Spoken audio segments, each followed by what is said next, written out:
Hello, everybody. My name is Ryan Averett. I'm a licensed clinical social worker and a mental health therapist. And today, I wanted to discuss how Christian fundamentalism harms people. I should start out by saying that this video could have been about a number of different religions.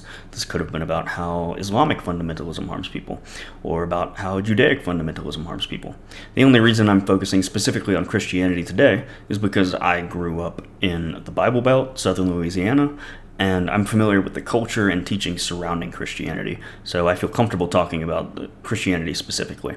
But this could have been about a number of different religions. That being said, let's jump into the topic.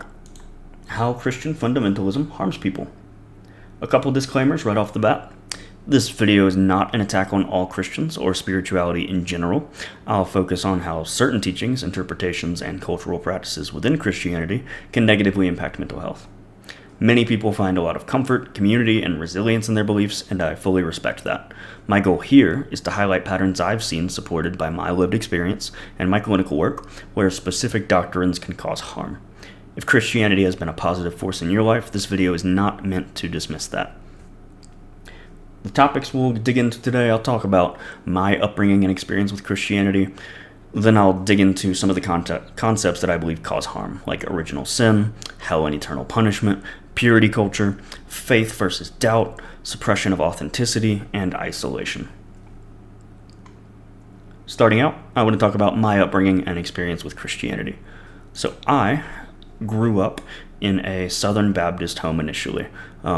My first couple years of grade school through third grade, I actually attended a Catholic school, despite the fact that my family was never a Catholic family. But throughout that time, and up until about sixth grade, me and my family attended a Southern Baptist church pretty much every Sunday, and were very much a part of that sort of culture and teachings. After sixth grade, me and my family started going to a non-denominational church. And at that point, I started to get much more involved. I joined the youth group and participated a lot in that. There was a lot of positive parts of that experience. I met a lot of friends that are still friends today. I also learned different musical instruments, for example. Like I learned how to play the piano better and the guitar because I really enjoyed being a part of the youth band at that time. So I learned some skills too. I also became more comfortable with the idea of public speaking because there was, a couple instances where I would get to speak a little bit in the youth group, and that gave me some confidence that I still, it might have propelled me into the things that I'm doing today. So there's a lot of ways in which being a part of this community was very helpful to me, and I look back on a lot of those memories positively. Around 8th grade, it's a funny story, I think I was watching something that was on the History Channel they were basically doing an adaptation of some of the Old Testament stories and New Testament stories.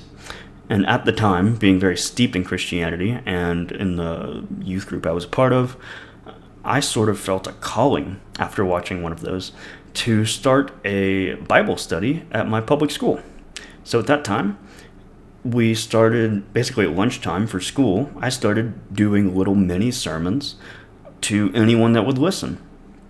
And I would talk about Jesus and sort of preach some of the different teachings that are in the Bible.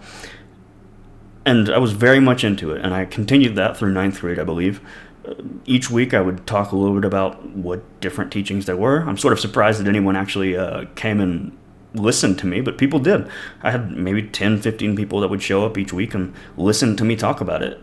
So I was very involved at one point and really loved being a part of the church community and the Christian community that was around me.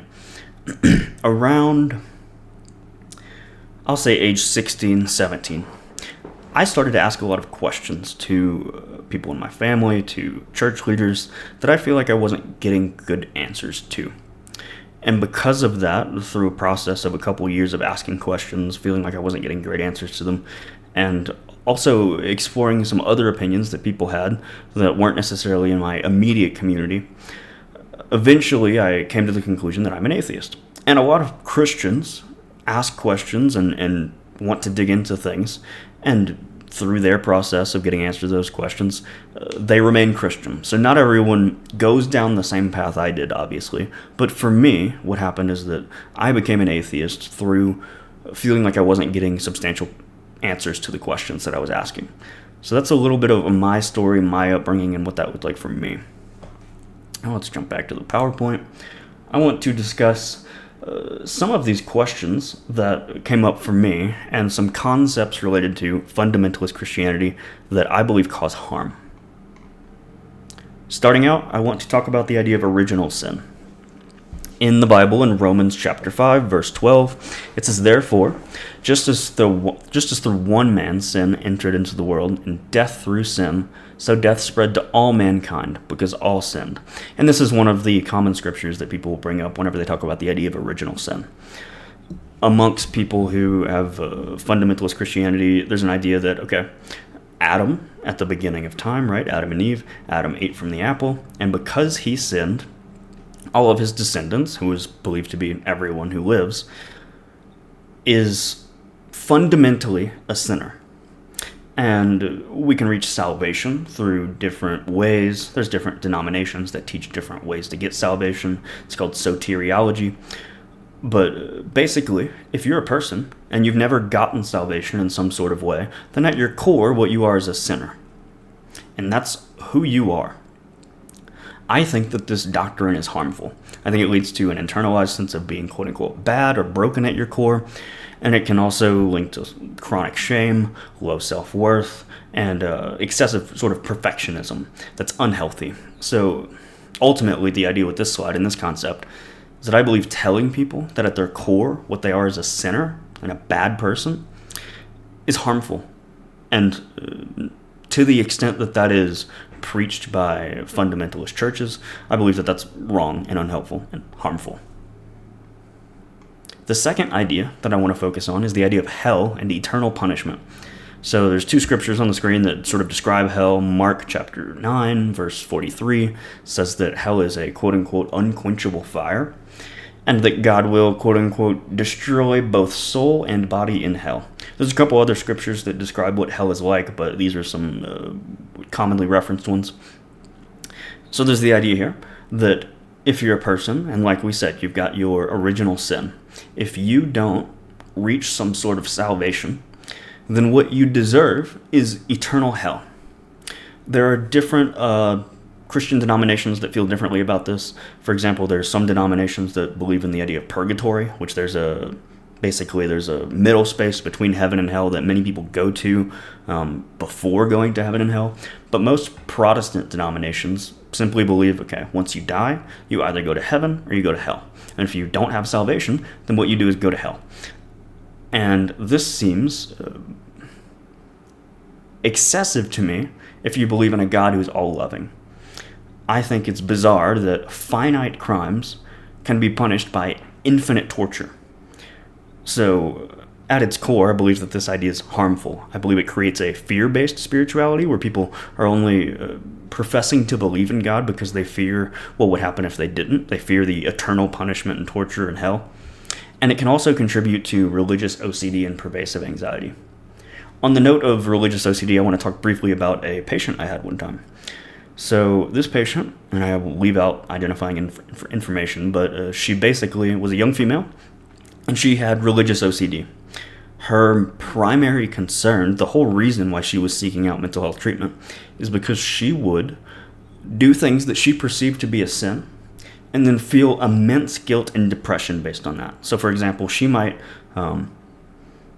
be walking down the street and look at someone that she finds attractive.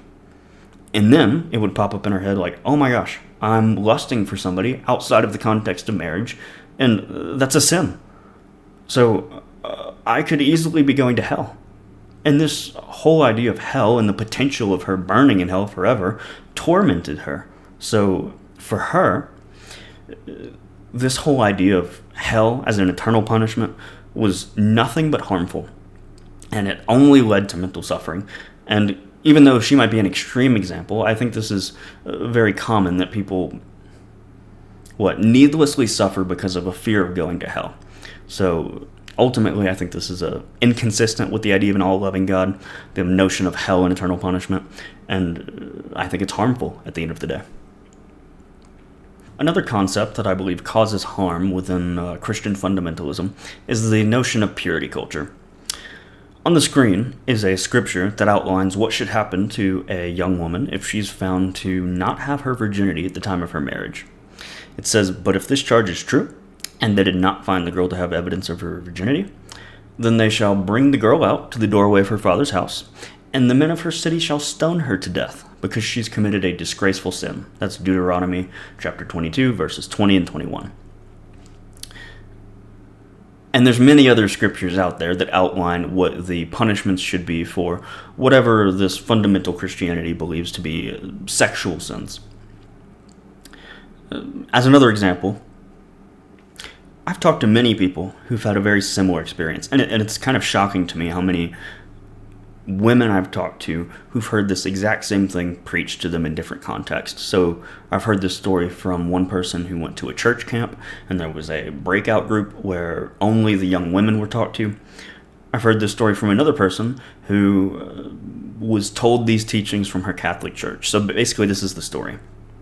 Some churches, when they're talking specifically to young women, will make an analogy, and they'll say, look, they'll bring out a piece of printer paper, and they'll say, look at this printer paper. It is flawless. There's no crevices or creases in it. This is you with your virginity.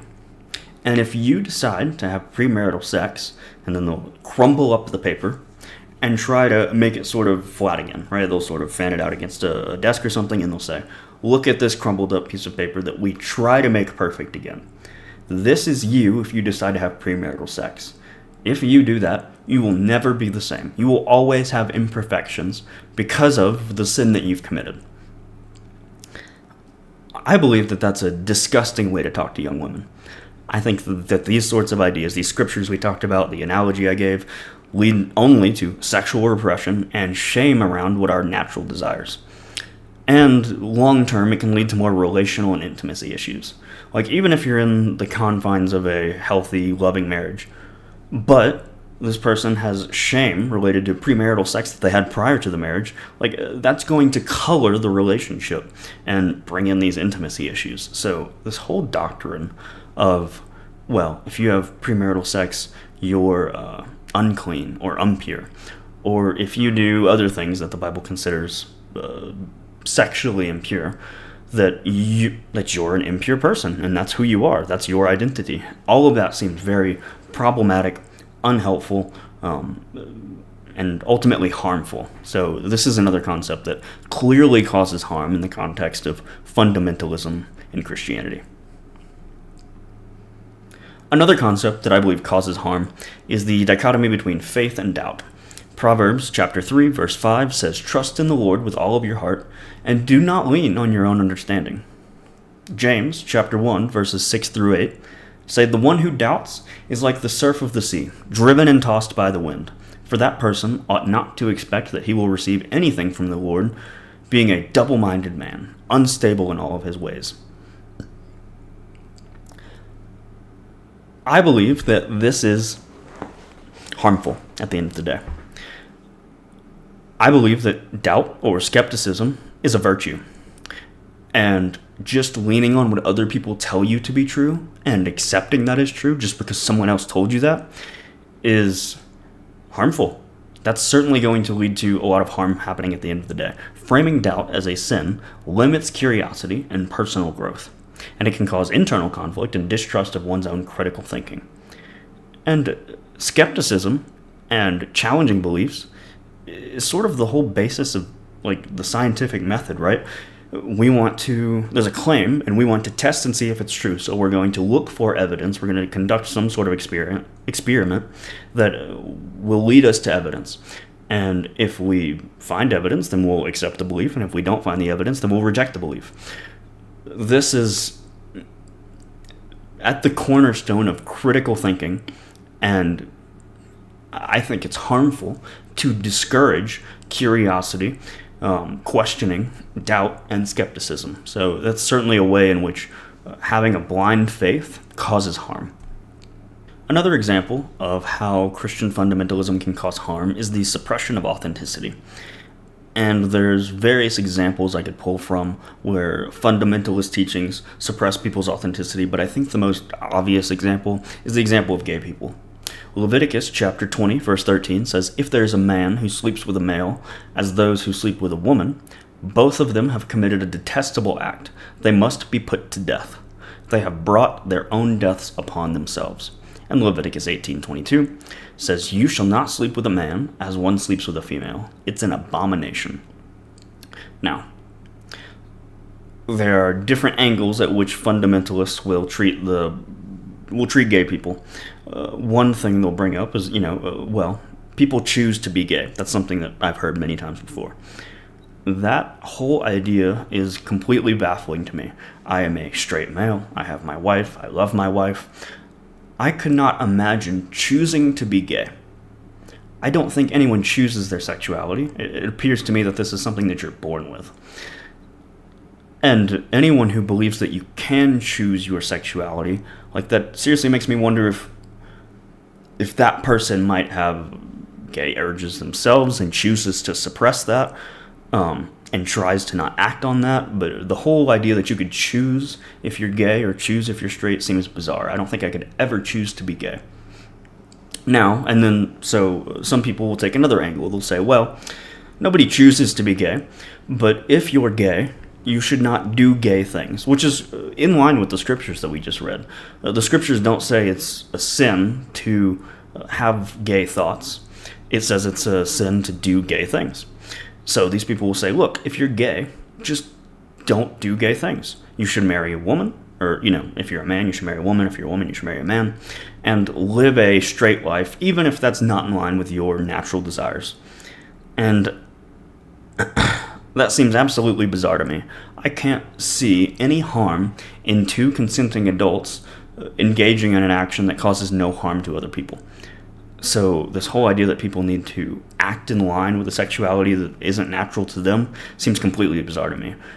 Obviously, this leads to LGBTQ individuals being forced to deny or hide their identities, and it leads to internalized homophobia, depression, sometimes suicidal ideations, sometimes actual people killing themselves. So we should not be promoting people suppressing their own authenticity. We should allow people to be who they are and do things that they want to do, as long as it's not causing harm to themselves or anybody else.